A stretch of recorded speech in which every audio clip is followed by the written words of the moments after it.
I am Oliver Bennett. This is my story. I grew up in Denver, Colorado. My father was a construction manager, my mother a librarian. Every Thursday was pizza night. Life was simple. When I was 5, my father taught me to ride a bike. I never thought I'd lose those same legs that learned to pedal. I was athletic. I won a state-level 400-meter race in high school. I studied civil engineering in university because I loved the mountains.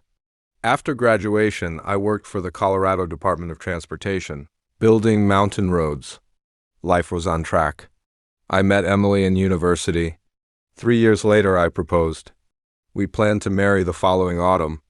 Everything was perfect. Then, on September 14th, 2022, everything changed. We were working at Independence Pass. I was operating a drill when I felt a deep rumble.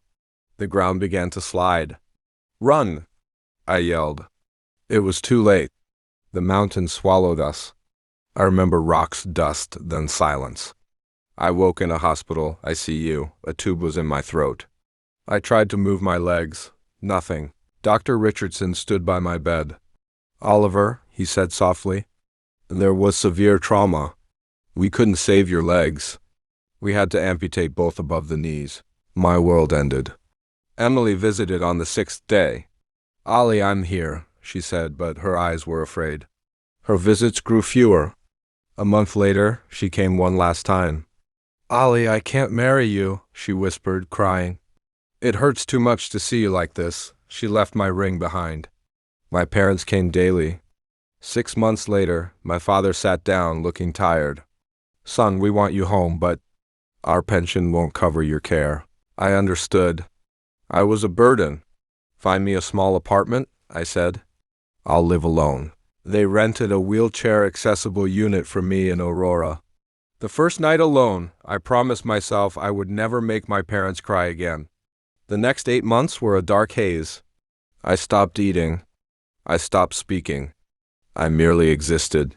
One day, I found my old 400-meter championship trophy. I held it, then threw it against the wall. It shattered.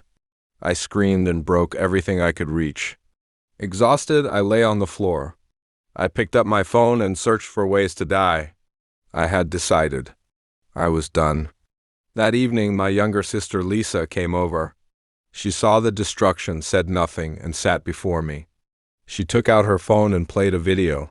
It showed an old man with no hands, painting with his feet.